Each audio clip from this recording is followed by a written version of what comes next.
KPCA LP, Petaluma, California.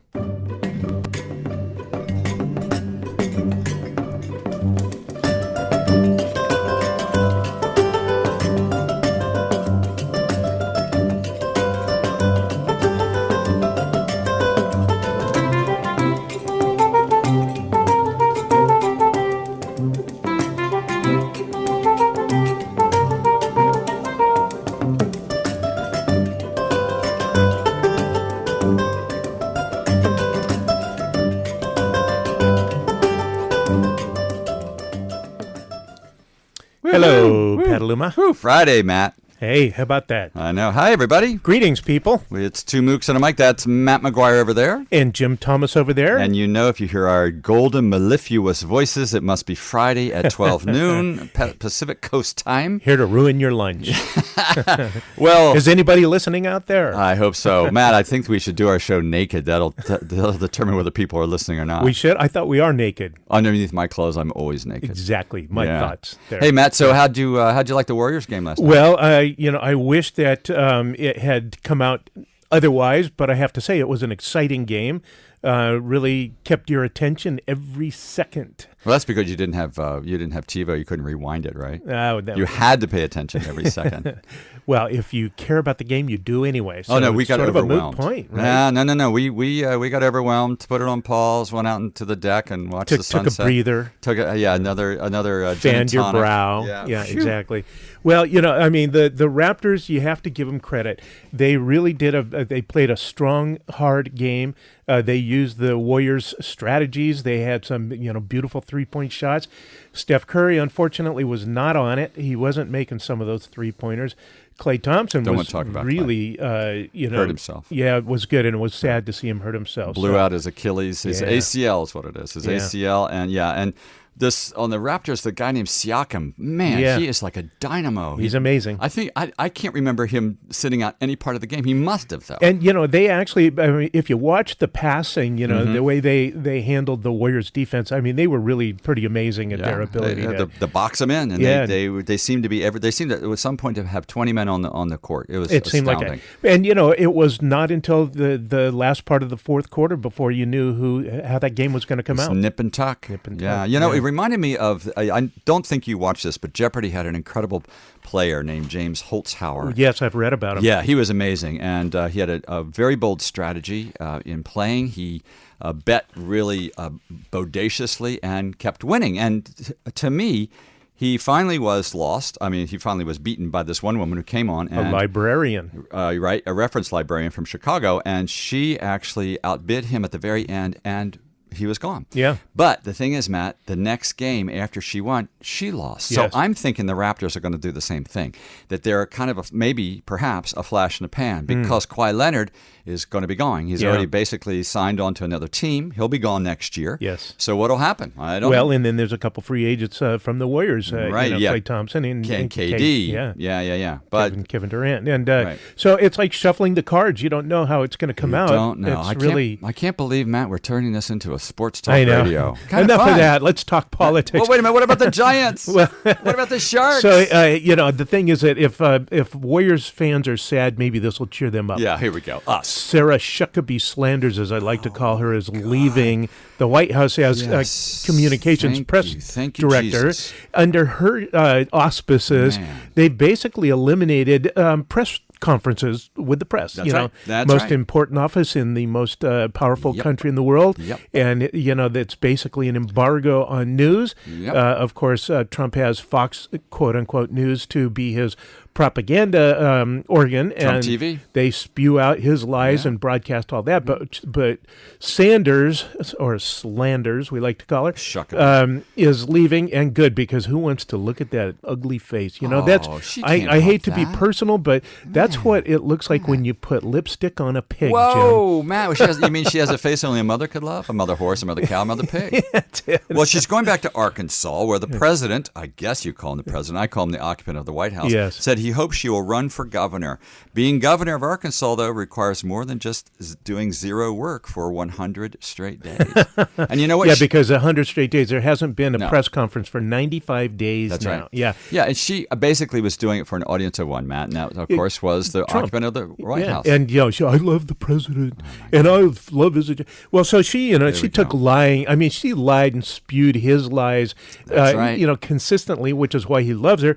But she went on, like him, attacked the press and the freedom of the press, and individual members of the press, and like Jim Costa from is that CNN? CNN, tried to make the ability to be a White House reporter subject to your political correctness from a right-wing filter. Exactly right. So and so she basically weaponized the whole thing. Yes. And the spokesperson for the president, whoever he or she in the future, we hope, will be, they walk a fine line between being friendly to the press, but also doing the president's agenda. Yeah. And the press is often hostile to these people.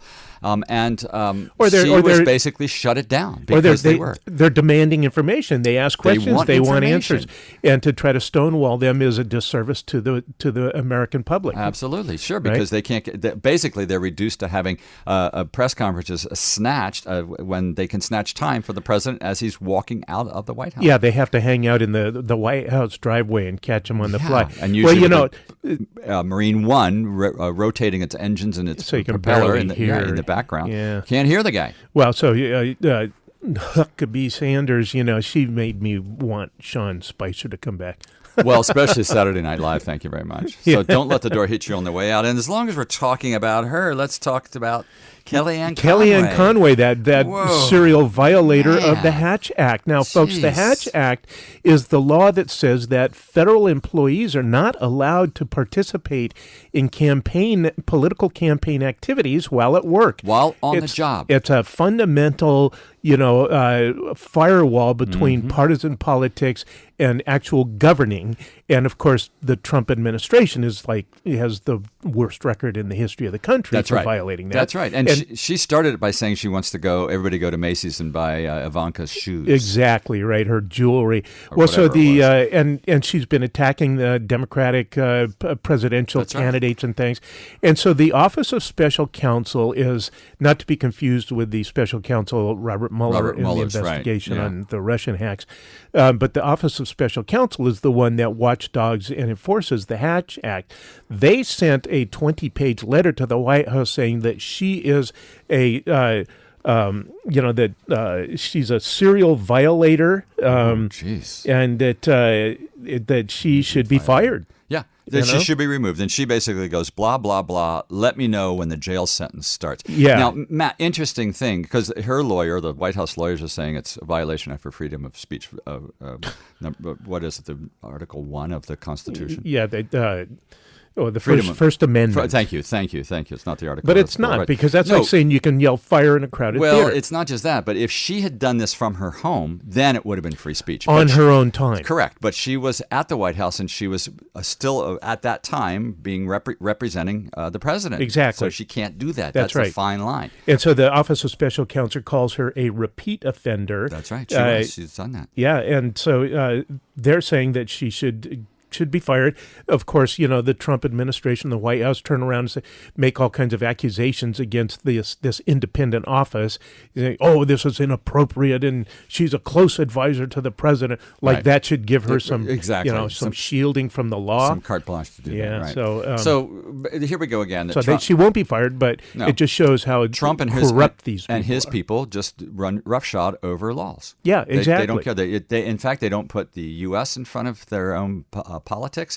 They don't think he took an oath of office to uphold the Constitution, and he's just basically saying it's just me, it's Trump. Yeah, well, and that leads us into the point about the Democrats saying that they want to that they are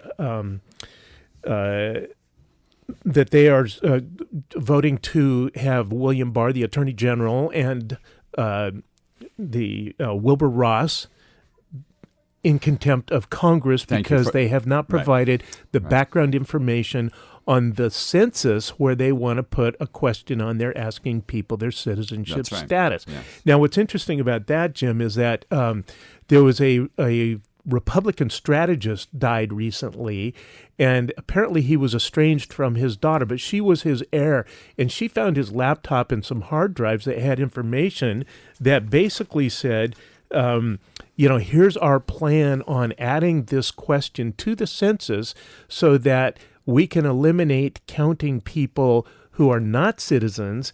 And of course, this is the way, the House seats are allocated, and basically not just that, it's federal funding is distributed. The federal funding is distributed to the states. So if they're more Republicans than Democrats, then the Republicans get more money, so they have more power, basically, and the Democrats have less power. So it's a plan that they found out has been in the works for quite some time that was unearthed here, that the Republicans are trying to sabotage the elections. Absolutely. So this is to your point that they care not about the country. Nope. They care not about the democracy. Nope. They care about keeping their greedy little hands on the throttle, on the throats of the public to keep in power. That's right. And they think this census question will scare people off who are undocumented. It will. But the thing is, Matt, with the census, every 10 years, they count everybody, whether you're here legally or not. That's what the Constitution mandates. Correct. Exactly. So they're trying to do a runaround. And it's become quite a science, Jim. They typically,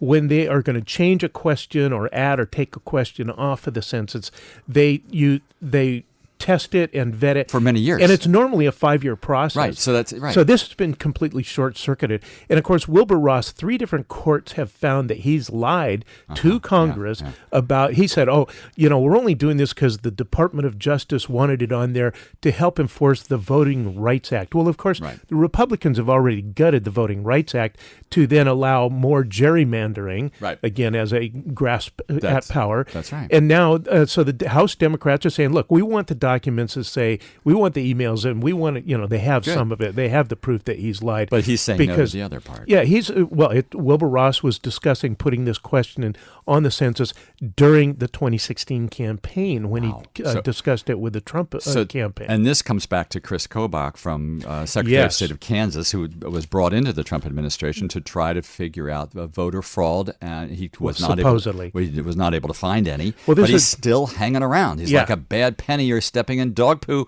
in your shoes. Yeah, this is the red herring that they keep throwing out. Oh, there's all kinds of voter fraud going on. Not. Where there is, it's on the Republican side.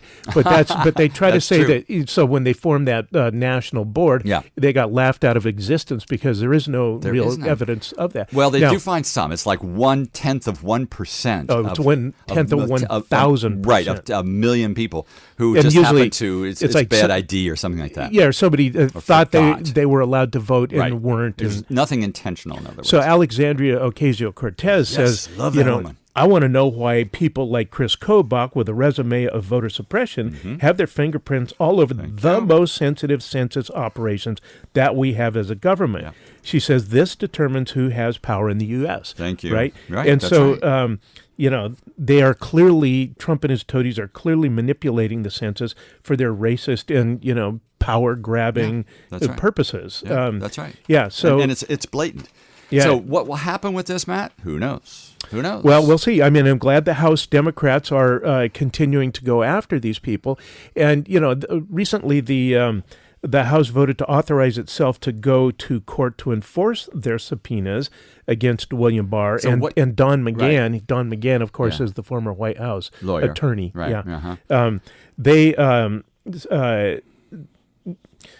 are holding them in contempt. They stopped short of actually going to court on that because the Department of Justice has started to say, okay, we'll give you some of that Mueller information, less redacted. Less redacted, Matt, so it's still not the full thing. Not the full thing. Still some blackouts. But the Judiciary Committee is going to look at that and see if it's sufficiently informative. If not, then they will say, give us the rest. Don't pussyfoot around. Go for it. Let's go for the jugular. But really, Matt, what power do they have? They can do a subpoena. They might be able to garnish wages. And this is why they're talking about going to court, because they know the Department of Justice will not enforce, contempt citation against any Trump official. Right, exactly. It's too partisan. They've turned it into a banana republic. And, yeah, that's right. But the courts, so this is Pelosi's strategy. She's saying, let's go to the courts. Yeah. If we, get the ruling we expect, then we'll see if the White House complies. If they don't, well, then it pretty much that leaves you with one last option, and that is impeachment. But it's so slow. I think she's working let no stone the court be process? unturned. Yes. Yeah. Yes. I mean, we have talked here, if they start the impeachment process, then it opens up a whole new level of information that they can have access to. Right. Exactly. Right? And in fact, former Deputy FBI Director Andrew McCabe has actually said that it is time it's absolutely time, he says, to start the impeachment inquiry against Trump. Thank you. Let's just start it. And he's saying that's based on the Mueller report with the obstruction that Trump is guilty of, and he says that essential witness testimony is available only through the hearings. There we go. And that they should start right away, regardless if it ends up with the articles of impeachment. And he points out that his firing, remember Trump had him fired, was part of Trump's effort to discredit the Mueller report and the FBI. Now, that is ongoing too, Jim, and that the Attorney General Barr and the Department of Justice are going to start interviewing CIA and FBI officials about the Russian hack investigation. Okay. Now, you remember Barr had said that he thought before he was Attorney General that the intelligence community was, quote unquote, spying on the Trump campaign. Well, of course, the Trump campaign is in bed. They had the meeting in the Trump Tower with Trump Jr. and Jared, meeting with the Russian attorney that had dirt on Hillary. And, that leads us to the recent interview of Trump in the driveway of the White House when, or actually Stephanopoulos, I think. Yeah, this is actually in the Oval Office, and Trump is sitting at his desk, and Stephanopoulos is standing up. Yeah, and he's saying, asking questions. He's saying, if a foreign government, had dirt on an opponent, when you're running in 2020, would you use it? He goes, oh, yeah.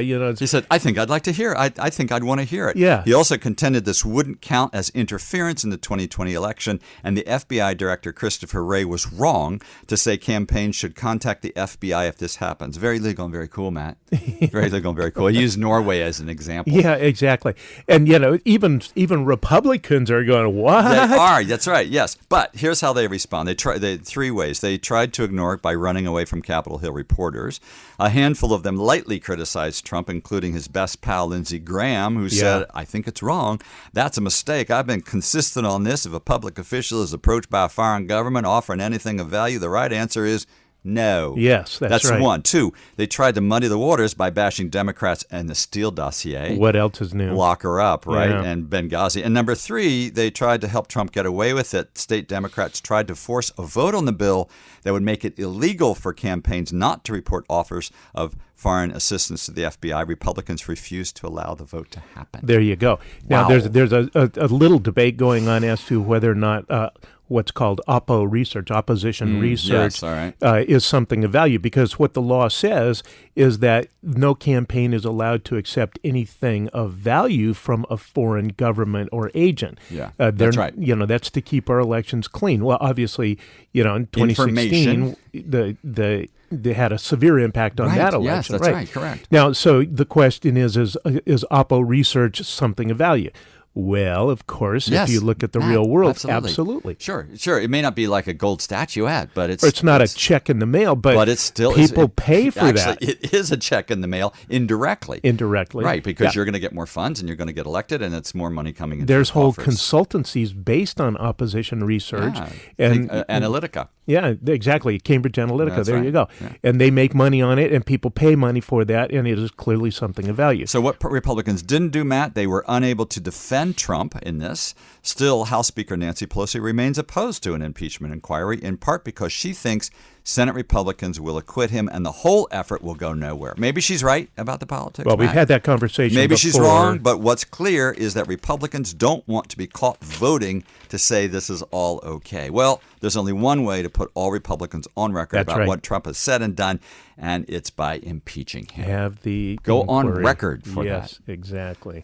Well, and it turns out also that the head of the Federal Elections Commission has sent out a tweet, I guess, saying, this is illegal, and nobody is allowed to accept anything of value from a foreign government, and you need to let the government know about it. And she even writes, I don't believe I have to even say this. Yeah, she said, it's like this is obvious. This is like politics 101. Yeah, but yet you must say that because we are living in Trump reality. Trumpian times, exactly. Trumpian times. Yeah, Gee whiz. Well, and so here's, speaking of the Federal Elections Commission, you remember Duncan Hunter, the right-wing Republican from San Diego? Right? Yeah, right. Okay. He represents the most Republican district in the state. Mm-hmm. He's good buddies with Donnie Trump. So a puppet. And he got popped.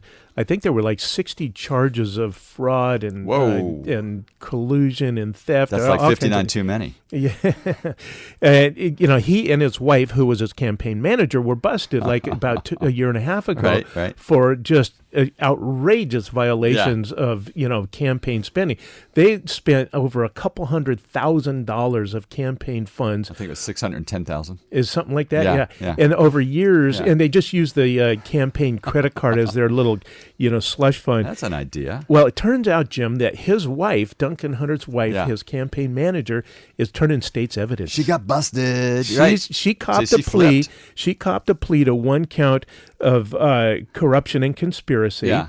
And Duncan, little donkey boy, is a 6-term congressman who actually got reelected in the last election, even when these charges were over his head. Now, he does the typical Republican thing. It's politically motivated. Yeah, it's a witch hunt. Right. But Matt, listen to some of the things. You go first. Yeah, because it's like, so they paid for trips to Italy, Las Vegas, Disneyland. Hey. They spent $500 on airline expenses for their pet bunny.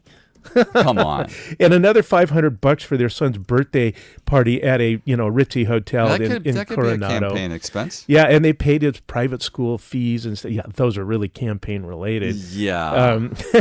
And Matt, the thing is, in their personal lives, they were broke. They were in debt. Yeah, so they were in debt, and yet they're spending all this money. Yeah. Where is that coming from? It's like, this is Republican entitlement. But how does this relate to the Federal Elections Commission? He's saying, well, this is, Department of Justice is picking on me. And it's like, really? It's run by a Republican, a partisan Republican.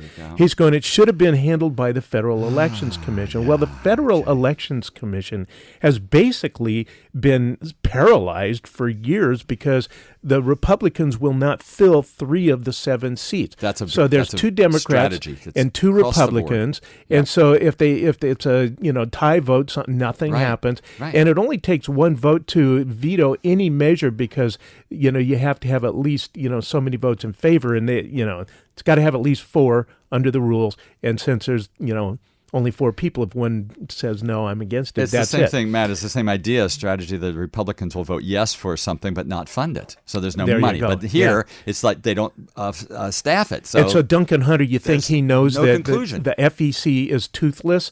Yes. It's like, I don't want the Department of Justice going after me. How about the FEC? Yeah, so what's... Well, let's hope that with his wife turning evidence on the guy, that they will lock him up for I don't know. a lot of years. This is what he's been doing. It was stripped of his committee assignments in Congress, yay, but he has not stayed away on the down low. He's been on cable news defending President Trump's controversial pardons by saying he and his military unit killed probably hundreds of civilians. What do you make of that? Yeah, there's a nice guy. Yeah, he's an ex-Marine. Yeah. So...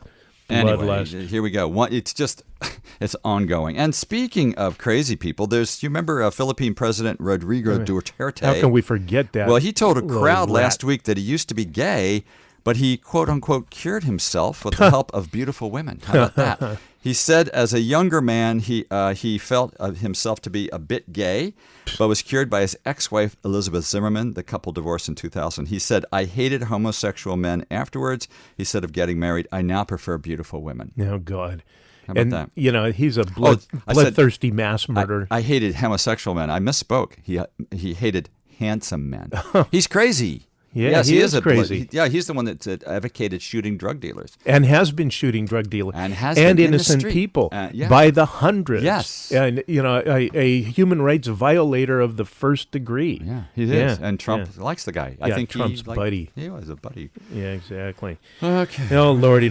What else you got there? Well, let's see. So Trump has appointed Tom Homan. Remember him? No, I don't. He was the director of ICE, the Customs Enforcement, Immigration Customs Enforcement. And that, exactly. He has been appointed as Trump's border czar. Oh, boy. How about this, Jim? So he's going to report directly to Trump. Now, Homan was a hardline extremist supporter of Trump's racist, bigoted immigration policies. Yeah. Now he's being appointed as czar after having retired. I thought we were rid of, him. Oh, no. Yeah. It's like rats. Exactly. And then in the meantime, Trump has also appointed Ken Cuccinelli, who comes from the Office of the White House Counsel, another, rabid right-winger, as the interim ICE director. Right. Where do these people come from? Yeah, well, I don't know, but they have just Federalist vicious streaks in them. They do, and it's just like, where do the Nazi officers come from? So once you start that, then these people show up. Yeah, exactly. And worse off so that's not good news. Trump will support them. I thought it funny, though, Jim, on the whole Mexico. This is funny. Well, the whole Mexico threat of 5% tariffs escalating every month, and a quote unquote deal was reached. And Mexico caved, right? Well, we have a secret deal that Trump got signed. That's right. Tell me about that secret deal. This is one of the White House driveway news conferences. Yeah, right. So he's going, we signed a deal. It's really great. Blah blah blah. It takes about 5 minutes to pull the paper out from his jacket. And then he's holding it, and somebody took a close-up photo. Well, it's all folded, and he says, "I won't read it here. I can't, but this is in here." But they got most of the content on there, and it's because the light came through. And basically, it's just saying that so we've got a deal where Mexico has got 45 days to the U.S. has given Mexico 45 days to see if the things they've been talking about doing for quite a while now are actually going to curtail some of the immigration flow. Really doesn't make much sense. Doesn't. Probably not going to be successful. And if those 45 days that is not achieved, then they get another 45 days to talk about it with the U.S. And to see a study of the study. Again, the U.S. has been pressing for a third safe nation deal, which is what would require any immigrant to apply for asylum in the first country they come to when they leave their own. All right. Now, Mexico is, of course, rightfully said, no, we're not going to do that because we don't have the resources to take on everybody, and good for them. And that's not going to work. Yeah. And so that's going to be something that Trump will try to push in the second 45 days, and Mexico's likely to say, I don't think so. Yeah. We're going to see the mess will continue. So this is like how to train animals or children, Matt. You just don't whack them. You basically remove the desire for them to behave badly cure the situation so that they will behave badly, which is what Obama did by spending money and sending people down to the countries that were having political problems and employment issues. Problems and employment issues and giving them money so that and it was working. It was working. Yeah. They were staying in their own countries. And guess who yanked the money? Of course, because it had Obama's name on it. Yeah, exactly. Well, when he whipped out that paper, it's kind of like reminiscent of Joe McCarthy in the McCarthy hearings. I have names. Yes, in my briefcase, I've got the names of commie sympathizers, right? Until somebody said, show us the names. Yeah, exactly. So show us the paper. He wouldn't show us the paper. No. People got a glimpse, and it didn't have anything on any kind of secret deal. And what's fun is that the Mexico's foreign minister publicly discloses everything about what they agreed to and denies that there is any. He says, we don't have anything to hide. He says, there is no safe third country deal. That's perfect. That's perfect. So take that, Trump, and Trump's going to deny that denial. But in the meantime, they've avoided a trade war, which is good. Yeah, and the way Trump is just brandishes these, the trade wars, the tariffs on Mexico, Canada, it's all bluster. China, the European Union. I mean, it's just like everybody. He just thrashes around with that, and so it makes me wonder, Jim. It makes me wonder, how much bigger of a step for a psychopath like Trump is it to then just start, throwing bombs instead of tariffs? Oh, man, I don't know. I mean, the whole thing of the blowing up of the tankers or the bombing of the tankers in the Gulf of Strait of Hormuz. That's not. And Pompeo says there's evidence that Iran did it. Yeah, but he doesn't present any evidence. Doesn't present any evidence. And Iran says, Bolton is saying, licking his chops and pulling on his mustache and thinking this is what he's wanted. And Iran is saying, look, this is just more warmongering on your part, and we think it's a false flag. And of course, in the meantime, the experts are saying when Trump pulled out of the nuclear deal, proliferation treaty, deal, right? that China and Russia and the EU and everybody signed, and then slapped huge sanctions on Iran. He's punishing innocent people, a whole populace, and of course, what does that do? The experts are saying, if this is something that Iran did, it's a natural outgrowth of the assaults on Iran that the U.S. has perpetrated. Well, first of all, what's to be expected? This would be exactly the thing. Why is it that I believe that Iran didn't do it when they say they didn't? It could be Saudi Arabia that it set up mines. They said it was a torpedo or a mine. Yeah, and I mean, and Saudi Arabia hates Iran, and so does Israel. Right. So it could be either of those. Exactly, countries. And they have long been pressuring the U.S. to be much more harsh towards Iran. Yes. So this is like, very obvious that there's no clarity that what Pompeo says is true. I think, and Pompeo's known to be just an extreme liar like Trump, and like Sarah Huckabee Sanders. Yeah, I mean these guys will say anything to get what they want. That's right. And it's a great distraction, Matt, and it will rally the country because we always rally behind the troops and the flag. So for another war, then maybe the thinking is we will rally and vote our president in because he needs support. Just like George Bush after 9/11. Yeah, exactly. He was most presidential, they say. Yeah, right. Which for people who don't know better, right? Right, that's right. Yeah, that's well, right. I mean, and Trump heretofore has not been big on letting Pompeo and Bolton, run loose and send, 50,000 troops here. Hey, Trumpy, here's evidence. But he can be played, right? He's not the sharpest knife in the drawer. No. In the meantime, today's his birthday, by the way. He's 73. I don't even want to. One step closer to the grave. Whoa. I say. But he and Pompeo used a loophole in federal legislation to allow the sale of $8 billion worth of weaponry to Saudi Arabia, which they're going to use in continuing the slaughter in Yemen. That's right. And even the Republicans, they're balking at that. There was a bilateral resolution by Congress saying, we want that to stop. And, of course, Trump vetoed it. And so now he's using this loophole to allow this sale of equipment. And, of course, what's going on here is that this is Raytheon. Of course, Raytheon's one of the most evil corporations in the world because they make, high-tech weapons and bombs and stuff. And so they're going to be building their high-tech bombs in Saudi Arabia, which essentially is handing the technology to the Saudis. Yeah, that's right. And they've got the worst human rights record in the world just about, along with Syria. And well, Matt, we talked earlier before the show how they arrested a boy who's 10 years old. They held him for 8 years or so. Yeah. He's 18, and they're going to execute him. Yeah, they arrested him at 10 for anti-government activities. Right. So that's the Saudis. And, of course, some of the Republicans are joining with the Democrats to say, how do we stop this? But they're going to have to get enough Republicans to grow a backbone and quit being craven cowards to be able to muster a 2/3 vote. It might be too late in Congress because otherwise Trump will just veto that. Absolutely, sure he will, and no one's going to do anything about that. Yeah. And here's the other thing about that arms deal, Jim. There's a former Raytheon lobbyist in the State Department that they think had a hand in facilitating this arms deal. Great. Now, Good. So isn't that illegal? Shouldn't that be illegal? It should be. Well, the Democrats are actually investigating to see if there was some violation there. It's very likely there was, but certainly people are upset that a Raytheon lobbyist is facilitating an $8 billion weapons deal that is only allowed because of a loophole in the law. Yeah, exactly. Yeah. And then wow. So I mean, if that's not disgusting enough. Happy Friday, everybody. Yeah, no shit. Have we ruined? No poop. Sorry. Have we ruined your lunch yet? Well, listen to this. If we haven't ruined it yet, this will. So the Pentagon and Lockheed Martin have struck the largest weapons deal ever.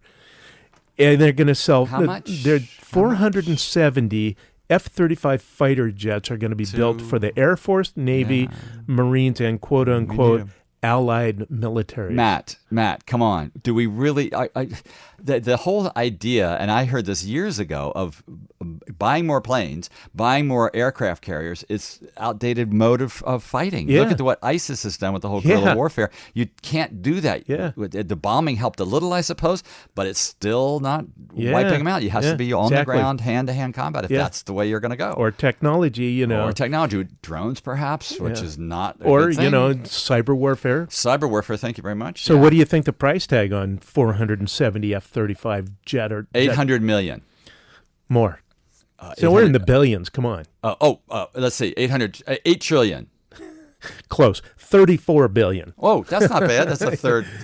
Well, it's such a deal that, since they're buying in bulk, billion? they're getting about 15% discount on these jets. You can get now the government can now get an F-35 for less than $80 million each. That's so cheap. Buy 6, you get egg roll. So out of 470 of those, how many of those could, instead of buying one of those, it's like, give the money to, every state and county in the country and let them pave their roads. I was going to say infrastructure, Matt. Yeah. How about infrastructure? Yeah. But it's not just buying the planes. It's fueling the planes. It's maintaining the planes. Yeah. It's armament for the planes. Yeah. So And this all is, of this ongoing. It's like buying a printer for $20, but it's the ink that costs you. And of the course, paper. the politicos who support this are, well, it's jobs in my district, That's right. But it's like jobs is right. creating destructive things that you hope death. are never going to be used. Yeah. Exactly. I mean, why not have jobs, building new hospitals and schools? I got to say, Matt, at least one thing that's maybe positive is population control. Too many people on the planet. It's a tough way to go. It's a tough way to go. Yeah, that's the right. vice admiral on this deal says, well, best value for our war fighter and taxpayer. That's why they call him a vice admiral. Yeah, exactly, right. So. Gee whiz. Well, good news a little bit is that Steve Bannon has been trying to set up a warrior school, a gladiator school in Italy, Matt. In Italy. He had set up he managed to rent a 13th century mountaintop monastery to train new generations of nationalists and far-right leaders. But he reportedly paid $112,000 a year to rent it. But unfortunately for him, Italy's La Repubblica newspaper reported last month that a letter from a Danish bank used to guarantee the lease was forged. So Bannon is basically booted. Yeah, good riddance to bad rubbish there. Thank you very much. Yeah. Let's keep him out of the country. Wow. He's trying to wreck just a thought on Trump saying that he'd use the dirt provided by foreign governments. You know what that basically does, Jim? It basically is inviting another attack on our democratic election process in the 2020 elections. The first thing I thought of was, Russia, if you have our emails, let's hear them. And then apparently when he said that in the election, the evidence has turned up that the Russian agents within hours were pursuing that. Right. So basically he did that same thing. I can't believe that they actually aired that, because it's just going to be... Yeah. Wouldn't it be interesting if the Oppo research was for Democrats? Pro-Democrats. Wouldn't that be something? Would you be against it then?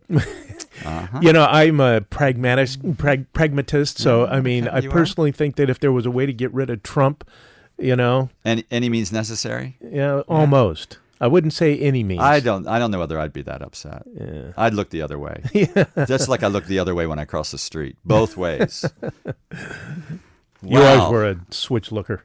Hey, watch that. Hey, Matt, a furious wife in Colombia, that's Colombia, the country, forced her husband to ride naked atop her car through crowded streets after she called him in a motel room with another woman. The philanderer, identified only as Hario V, told police his wife insisted on the humiliating punishment as the only way to save his marriage. The drive wended through the city, of the city's most crowded neighborhoods. Which city was this? Oh, thank you. It's really complicated to pronounce. pronounce. Barranquilla. In what country? Colombia. Okay. The most crowded neighborhoods as passers-by hooted with laughter and took photos with their smartphones. Police abbreviated the penance by stopping the car and slapping the man with a $100 fine for indecent exposure. So she got away with it. Well, they say it pays to advertise. Oh, I suppose.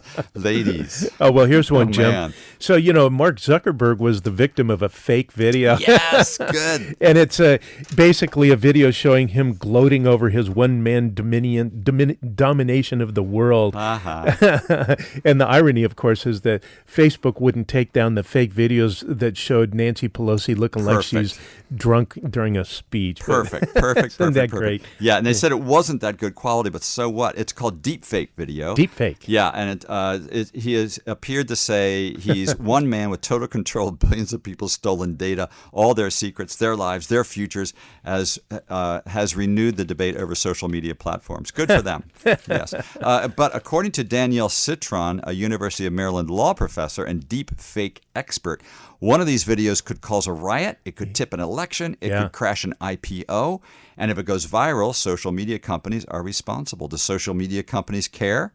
Do we even have to ask? Yeah, exactly. Which she makes a good point, because this is like, so the false flag operation is where, somebody commits a crime and make it look like somebody else. That's right. That's correct. And which, very likely what's going on in the Strait of Hormuz right now with those attack on those oil tankers. That's right. Yeah. You don't know, but it was like in the Gulf of Tonkin. That's right. Our government was guilty of that and claimed that, one of our Navy ships had been attacked it hadn't. That's correct. That was Lyndon Johnson, I think, did that. That's right. But that really triggered the Vietnam War, which, of course, was a bloody mess and a debacle. Absolutely. Right? And so many thousands of people, hundreds of thousands of people were killed. Yeah, and then defoliants and et cetera. And it's still going on. Yeah, but this is kind of like a cyber version of a false flag operation. And Matt, they've got it now. If you were recorded saying, I don't know, a sentence or two, they can actually modulate your voice and change it so that they can make you say anything. Yeah, they can extrapolate from that recording. And if there's a video, they can have you actually saying that even though you never did. And make your lips sync up with and you what wink, the fake... you wink at me.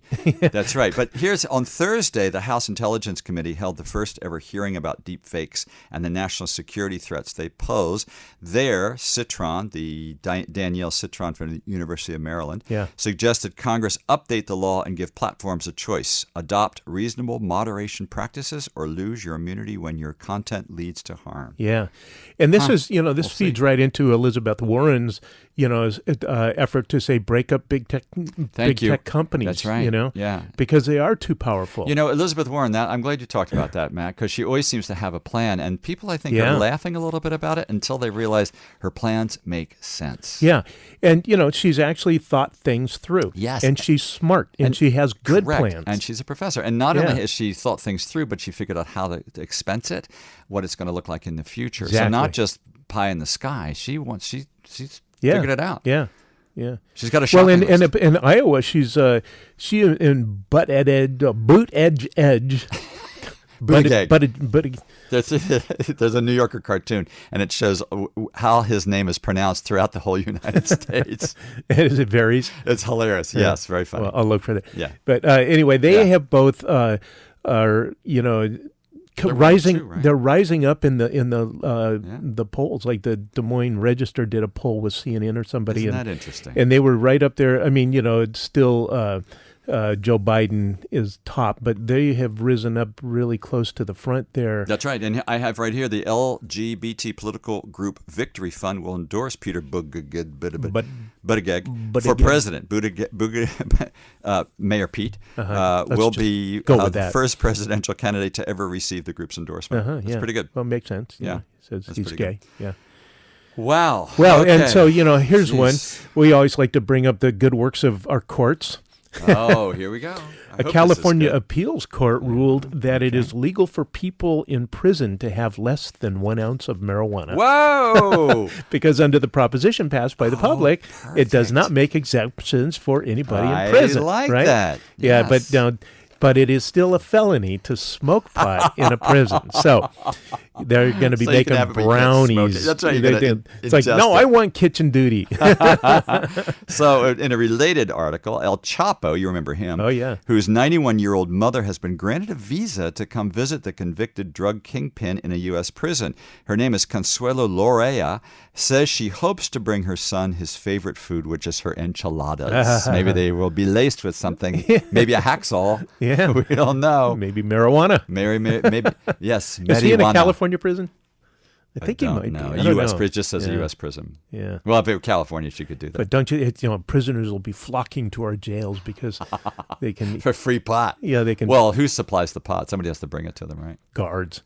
Oh, maybe so. Along with the cell phones. Yeah, that's right. A lot of corruption in prisons. And speaking of prison, it's a good week for bar fighters, Matt, after Texas Governor Greg Abbott signed into law a bipartisan bill repealing a ban on carrying brass knuckles. The previous ban was antithetical to our rights of self-defense, said Democratic State Representative Joe Moody. So it's Republican and Democrat wanting brass knuckles. So a guy named Moody wants brass knuckles. That doesn't sound. The omens are not fortuitous on that. Not so good. Oh God, Jim, I don't know. It's the world we live in. Matt, do you shop at Costco at all? On rare occasions. Okay, well, they now have a thing, it's especially for millennials, a Charmin Forever roll, a 12-inch diameter roll of toilet paper that can last up to 3 months. So that's so you have one less thing to think about. So you have a big old roll on your toilet paper, but how you got to spend hundreds of dollars to get a new holder, because it won't fit in that. On a broom pole.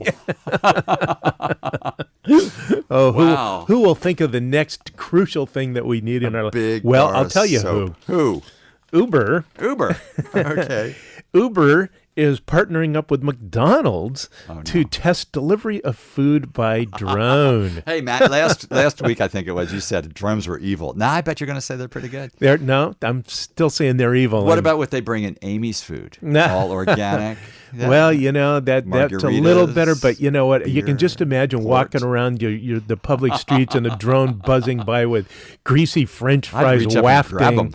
Yeah, follow that drone. Now this will really incite the vegans. It's like, get that drone. That's right. But no, they Uber and McDonald's. This is in San Diego, of course. Okay. Duncan Hunter's territory. They basically what they'll do is the McDonald's workers will load a meal into the drone. Hey. It flies to a meeting point with an Uber Eats driver. Uber Eats being their program where Uber drivers deliver restaurant food, right? Yeah. And then that driver delivers it by hand. So the drone doesn't knock on the door. No, a person actually does. The drone must be there. Or sets off the siren. Your burger's here. Your burger's here. But Uber in San Diego won a Federal Aviation Administration's bid to test air food delivery. Now, is that the best work our FAA can do? Air food delivery. Well, I'd say duck. Probably. Maybe so. Oh my gosh. God. Well, isn't it Burger King that's testing Whataburger, the meatless Whataburger? Yeah, the meatless hamburger, and they say sales are kicking ass. They're kicking ass. Yeah. They actually included a little bit of fat, I think, so it turns brown instead of just stays pink. Yeah, I kind of want to try one. Yeah, well, we've had some of those veggie burger products, Beyond Meat, really good. Yeah, we've had one. Yeah, very tasty. Yeah, not bad. Yeah, very strange. Not eating a cow anymore. A little too much plastic packaging because they put them into patties. I think that's edible. I'm not sure. I don't think so. You don't? I'd be happy if it was recyclable, but I think it's plastic. Okay. Well, hey, listen, Matt, speaking of that, almost 30 million acres of U.S. farmland are owned by investors from Canada, Germany, China, and other foreign countries, a percentage that has doubled over the past 2 decades. Foreign ownership is expected to increase in the years to come because many American farmers are approaching retirement and have no family members willing to take over. The median age of U.S. farmers is 55 years old. Not Isn't so good. That interesting. Yeah, I don't know well, somebody's still interested in growing food. Hey, by the way, I can recommend a film. It's called The Big Little Farm. Oh, yeah. It's about a couple who had a dream of owning a farm. Now this is a documentary, It's right? a documentary. Yeah. It's beautifully. He was a filmmaker, and it's beautifully shot. It's incredible how they turned barren wasteland basically into this very flourishing, wonderful, organic farm. A cornucopia. It is a cornucopia. Yeah, good. Sheep And where's pigs.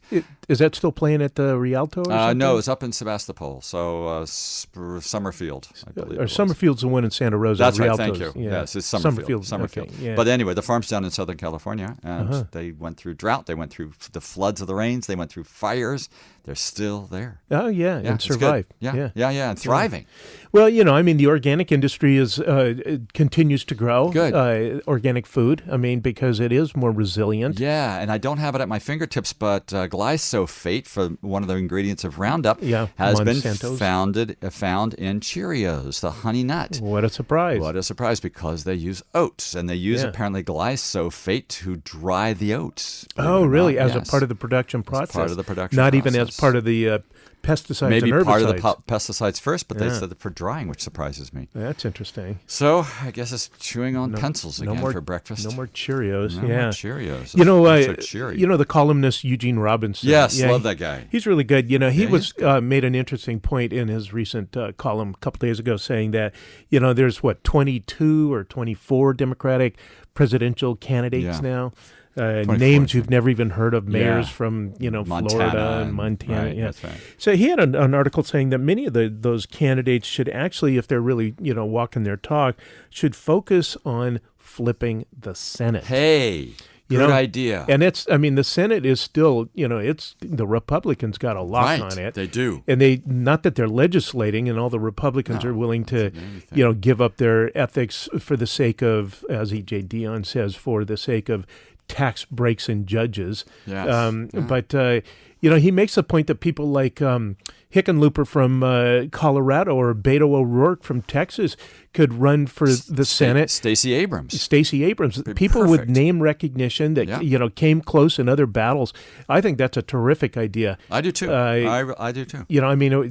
Wouldn't it just be refreshing to see the Senate return to Democratic hands and these people, along with the White House? Yeah, and these people are, even if it's not the president, because they can override the vetoes. Exactly. That'd be perfect. If they have enough people, that's right. And no one seems to be interested. And, really now it's gotten just obscene how the extremist radical judges have been appointed by the Republicans, and the Democrats have been, defanged and basically powerless to stop it. Yeah. It's true. And they're doing 4 and 5 judges a day? It's unbelievable. Yeah. So, Matt, when this is a poll watch, when Americans were asked to name the best president in their lifetimes, any idea who number one is? Well, it might be Obama. It is. 31% said Barack Obama. Ronald Reagan came in second with 21. Bill Clinton was named 13%, and Chi Rump was fourth at 10%. God. I can't believe he's even got 10%. Really? What about Jack Kennedy? No, during their lifetimes. Oh, in their lifetimes. Yeah, so this is okay. Older, younger than you and I. Okay. Yeah. Younger than me. Younger than you and Youngsters. me. Youngsters, yeah. Here's another one. 47% of Americans think that imposing tariffs hurts the U.S. economy. True. 25% say tariffs benefit the economy. False. 7% say tariffs have no impact. Doubly false. Yeah. And 21%, I'm unsure. I just don't know. Ignorance abounds. Yeah, ignorance is well, the last at the last count, Donald Trump has been recorded having told 10,796 lies since his inauguration. Wow. When you were a kid and you told lies, was there any punishment? Yeah, you definitely get grounded or spanked? I don't know about that. Well, I think that he should be spanked. I think he should get his mouth washed out with soap. And Tabasco sauce. Yeah. Together. And grounded. Like thrown on the ground. Really.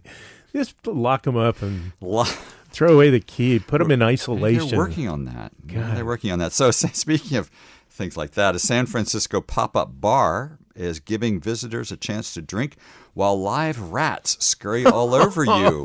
It's only $49.99 per person. The Rat Bar promises an immersive tour of the city's weird, twisted, dark history, along with a signature cocktail called Amaretto Sour, made with amaretto. Okay. And 30 minutes of playtime with the rats provided by an animal shelter. It will be an evening, organizers said, where the rats run free and the booze flows like water. Oh, my God. Wow. And they could put little chocolate sprinkles on top for a special effect. Whoa.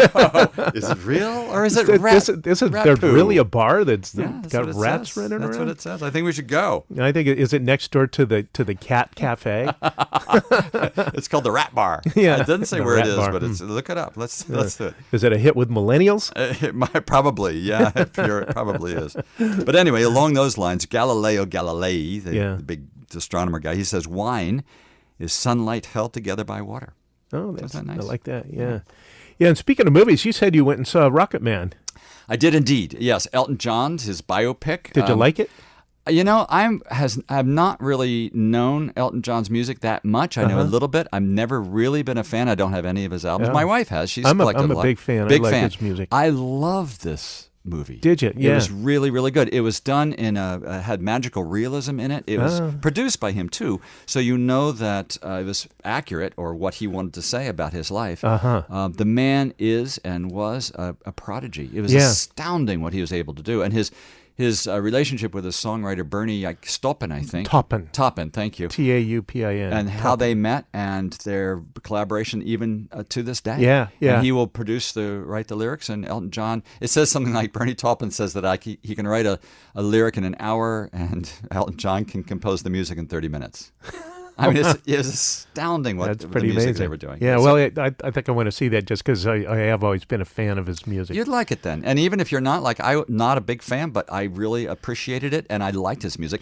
A lot of it is done in a musical style, like people singing and dancing. Oh, yeah. It just Production breaking out. style, yeah. Yeah. Well, so, I mean, did he look like Elton John? Yes. Because to me, in biopics, that's kind of important. I mean, even fictionalizes, like, they have to have a certain, character realistic resemblance, right? Resemblance, yeah. So if you squint, you don't have to squint. Exactly. No, I think he did. And then at the very end, they actually showed the character in different stages of the people playing like him, photos of him and photos of Elton John side by side. It was remarkable how close they were. And there you go. You asked me earlier whether Elton John, the character who played Elton John, actually sang. I think he did. Okay. And like Bohemian Rhapsody, which I think was lip synced. I'm not sure about that. But Elton John, the person who sang it, was. And his voice wasn't quite the same, but he did a close really enough. good job. I thought so. Well, folks, this is two Mooks and a mic. We've been, we've as usual. It's a weird mix of the entertaining and the horrifying, but that's right. Sublime and ridiculous. We really appreciate you, dedicated listeners. But I do want to let you know that at the end of this month, the two Mooks are retiring. Yeah, we're going from the airwaves. Yeah, we're going to be on assignment, both of us. Indefinite. Definitely. We might be back, maybe in our. Maybe it's probation. I don't know. We're going to jail so we can get free pot. That's it. We can't smoke it. That's the problem. But you can nibble on it, I guess. I right? suppose. But so this has been. We've had. Jim and I have been together here for a couple of years on Two Mooks. Has it been that long? Pretty close to a couple of years, I think. Yeah, just like the Trump administration. Man. And we put our hearts and souls in it, and we appreciate your listening and those of you your who do support. listen. And if you don't listen, thank you for not speaking up and saying you hate the show. Exactly, not dissing us. Really, that's right. We do try to inform you, and of course, I always loved the reporter for the old radio station, KSAN, Scoop Nisker, who always said, "If you don't like the news, go out and make some of your own." I like that. So we would like to encourage all our listeners to do the same. Go do it. And in the meantime, we hope that this show has helped you be informed, because being forewarned is forearmed. Yeah, That's and right. if not informed, at least entertained. That's right. And we don't mean like 4 appendages from your trunk. We mean ready to rumble. That's right. That's it. So also, if there's brass knuckles. Yeah, that's right. If you're in Texas, wear your brass knuckles. That's right. So without further ado, thanks for listening, folks, and hopefully we'll talk to you next week. Yeah, we'll be here next week. All right. All right. Take Bye, care. you guys.